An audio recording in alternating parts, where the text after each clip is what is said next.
Welcome to a special edition of GNN.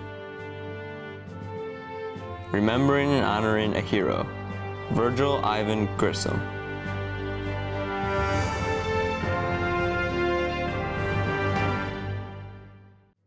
Good morning, I'm Alex Schoenfeld, and I'm here today at the PHM Planetarium with my fellow Grissom Guardsmen, Tyler Rogeman, Grace Salis, and McKenna Tricatus.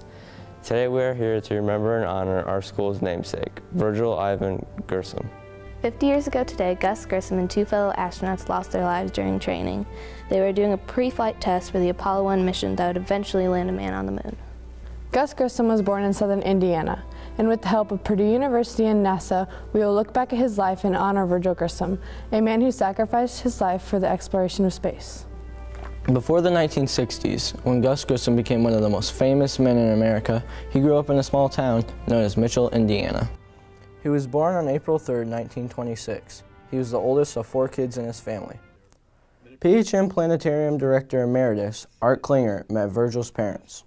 He was just a regular kid. I mean, he wasn't any different than you or anyone else that go to Grissom. He was just, that's just the way he was, just a regular, average kid.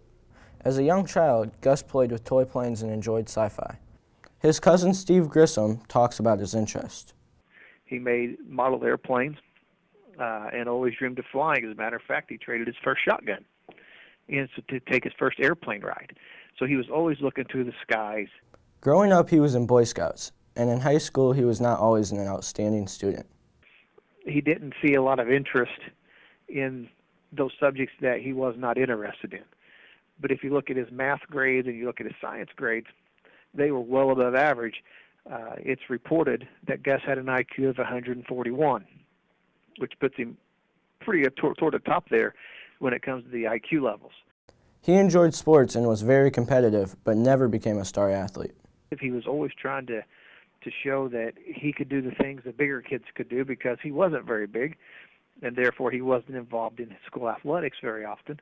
5'4" and 100 pounds soaking wet isn't necessarily what a football or basketball coach in Indiana is looking for. As a flag bearer during halftime at school basketball games, he met a band member, Betty Moore. Gus and Betty had a very strong connection, and they stayed together all through high school. After graduation during World War II, Gus enlisted as an air cadet. Before going off to war, Gus and Betty married. The war ended before Grissom saw combat, and he was discharged 2 months later. Gus returned home, and with his wife Betty, he found an apartment in Mitchell. He also found a job at a bus manufacturing company. At Carpenter's Bus Body Works, he put doors on school buses, but he was not happy with his work. And his wife told me, I'd never seen such a miserable man before. I mean, he said he was just miserable coming home. And he told her, he said, I want to fly jets. I want to go back to the military. So she said, well, you got to get an education. So with the help of the GI Bill, he set a goal to earn a bachelor's degree in mechanical engineering from Purdue University. Life in college was very busy. Gus would attend classes during the day and work 30 hours a week after classes at a diner. Gus worked his tail off.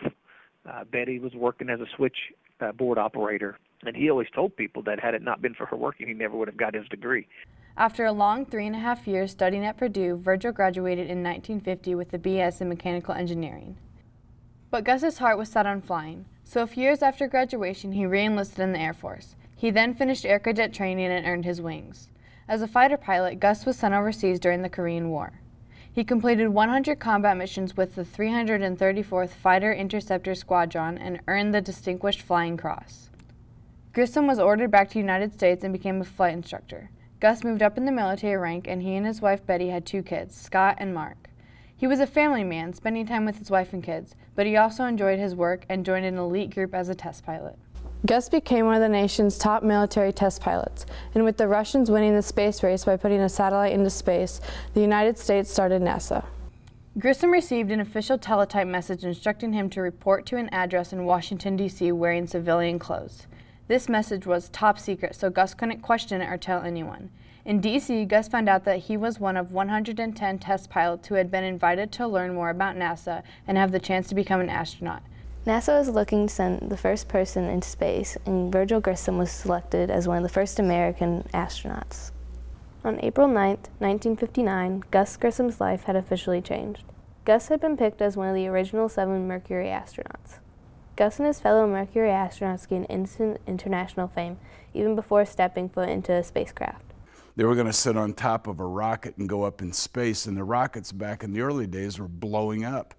And so the risk of a human being sitting on top of a rocket to go into space was pretty noteworthy. I mean, these guys were heroes. Gus never really liked the idea of fame. He didn't like being in the limelight. You know, he just wanted to go be like everybody else and go fly and do his job and be done and go home to his family. This is a 1/3 scale model of the Mercury spacecraft. So if you can imagine that 3 times bigger. When you look in, you can see the astronaut inside. You get the idea, it's pretty cramped. Gus's first time going up into space was the Liberty Bell 7. Roger, this is Liberty Bell 7. The clock is operating. Okay, it's a nice ride up to now. Which flew a 15-minute and 37-second flight on July 21st, 1961. The flight was without an incident until Gus landed. Something prematurely triggered the hatch and the door blew off, causing water to flood in. Gus was able to get out of the spacecraft and had to tread water with the sinking Liberty Bell 7 next to him. 30 years later, they retrieved the spacecraft intact from the bottom of the ocean. There was a faulty wiring that had caused that hatch to prematurely blow. It wasn't anything he did. Movies depict him as being nervous and scared, which wasn't the case. In early 1964, Gus was designated as the command pilot for the Gemini 3. Engineering, hands down, Gus Grissom was the best engineer of the bunch of them. When there was an engineering problem, Gus was the go-to guy for the astronauts. This is the Gemini spacecraft that Gus was the commander of the very first Gemini mission, and all of those flights were orbital, yeah. This would be the first manned Gemini project and would end up flying on March 23, 1965. The flight made 3 revolutions around the Earth and lasted for 4 hours, 52 minutes, and 31 seconds. He had a very successful flight, and then he was on to Project Apollo. Project Apollo, he was supposed to be, according to the story, the first man to walk on the moon. Gus Grissom, along with Roger Chaffee and Ed White, were assigned to the Apollo 1 mission. The crew did a launch test on January 27th, and many problems occurred, such as odor in the oxygen and communication problems. He said, how can we go to the moon if we can't communicate between 2 buildings? This is ridiculous. At 6:31 p.m., Gus and his fellow 2 astronauts reported a fire in the spacecraft. All 3 astronauts tried to get the door open, but couldn't because of the new design. There was a spark of unknown origin that occurred underneath Gus's seat, and it spread throughout the spacecraft, and they were dead. 15 seconds, they were dead. Ed White, Roger Chaffee, and Gus Grissom were gone. They would each leave behind family and friends. It was a tragic day for the space program. The man who was supposed to be the first person on the moon was gone. And history tragically repeated itself as the space program in America lost other astronauts around this date. January 28th, 1986. A booster engine failed and caused the shuttle Challenger to break apart, taking the lives of all 7 crew members. On the morning of February 1st, 2003, Mission Control lost contact with the shuttle Columbia. It was 16 minutes from landing when it broke up upon re-entry. The 7-member crew died. Yesterday, NASA honored all those lost in the space program with their National Day of Remembrance. And remembering Gus Grissom is done in many ways, in schools, monuments, streets, and a museum in Mitchell, Indiana.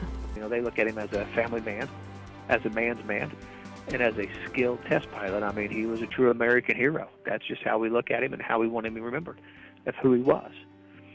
Not how he died, but who he was, and that is he was a true American hero. And we'll leave you with a quote from Virgil Grissom. "If we die, we want people to accept it.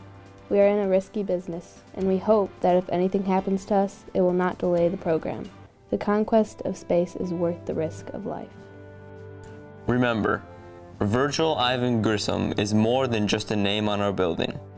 He is a son and a brother. A husband and father. A Hoosier and a fighter pilot. And an astronaut and American hero.